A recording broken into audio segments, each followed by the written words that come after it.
kind of go back to basics a little bit and go over some fundamental stuff. Sit down. Okay. Loads of different ways of breaking guard. I'm going to go over something that I've found works well for me. Okay. The traditional way of getting taught to break guard is to take a grip, cards here. Okay. And then you're looking at gripping at the hip.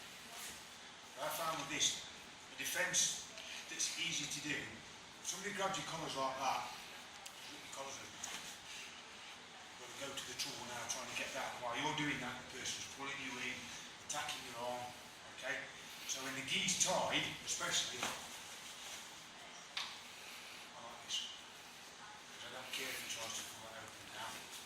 He's going to have a pretty strong grip to rip that and clean out my hand. And again, I'll try and twist that to lock it up against his belt. If you get it tight enough, he doesn't really use the belt. You end up pushing the knot into the solar plexus.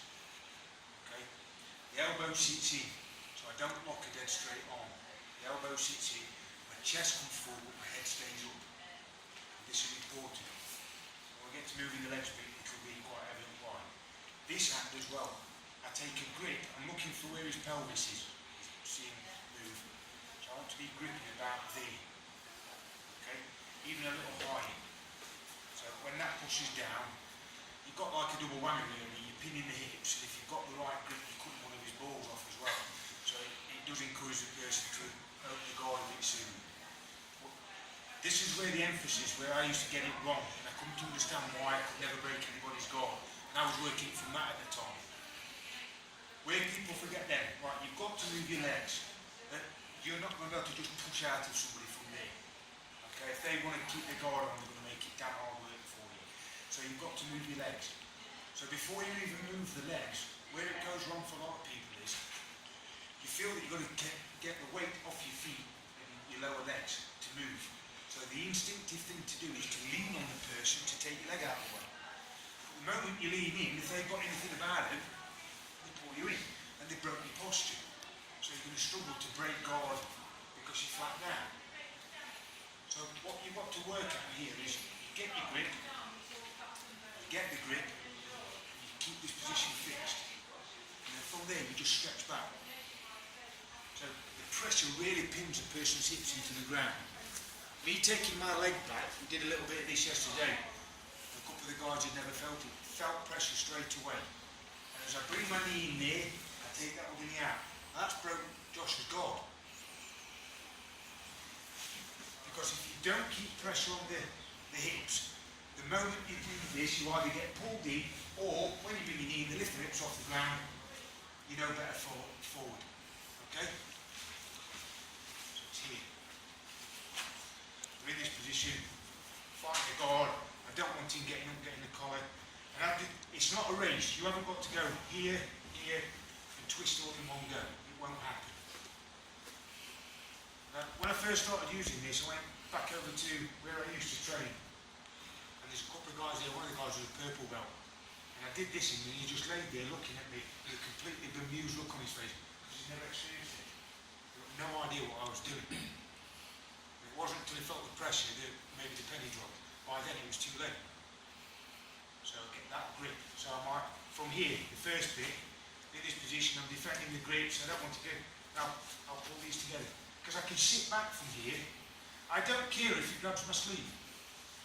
Alright, you can all keep my hand there, thank you very much. Okay? The next thing is, again, this grip here on the hip. Not centred. I've seen that taught. I'm not a fan of it because I'm bringing things into a line. That can affect my balance. This pins his solar plexus down, this pins his hip down. So I've drastically reduced his movement from there. And then when I take this leg back, I just take my knee out a little bit, just straighten that back. You feel the pressure, yeah? And then when I bring that in, I keep my elbow down. This used to be the way you do it. You dig your elbow in the thigh and eventually they'd let go. Experienced guys won't do that. Once I get to this position in, I step back again. Even if Josh keeps his grip on, and this is another important bit, keep your legs as tight as you can, yeah? So, you get anything, I can't go any further. So it takes. Jiggle your hips. ridiculous. But when somebody does it to you, you can feel it. And there's constant movement and pressure. So it's hard to keep a grip on something that's moving and isn't getting any easier.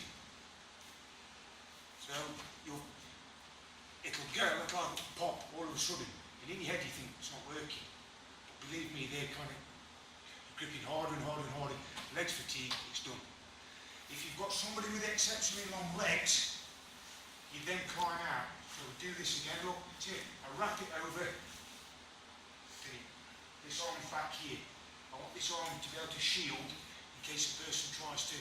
You're not going to be able to get a triangle from there if you've got this grip, because the hips are too far away. They want to be up under your arm. So it's relatively easily defendable. That's actually good. Grip here. So again, take that knee out. So I'm widening my base before I narrow it. I don't want to leave that there and then do this, because I've just brought my knees together.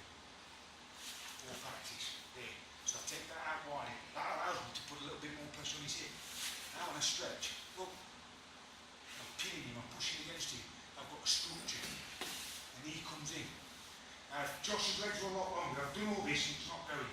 All I do from there is put more pressure on that. I take that. And then I might come back to there. So I climb out. I'm taking my hips further away to create more pressure and more of a stretch. This knee, you're trying to hit the base of his spine. That's what you're trying to line up with. It's no good if it's on his glute, on his backside. You want it in the middle, because then it's harder for them to just tilt to ride the movement. Okay? So just one more and then we'll get on with it.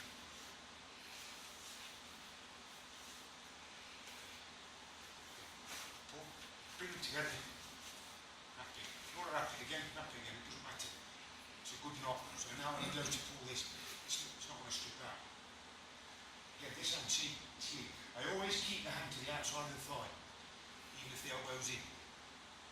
So if while I'm setting this up, if Josh did try to throw his legs up for a triangle or anything, I can cover it. Yeah? So here.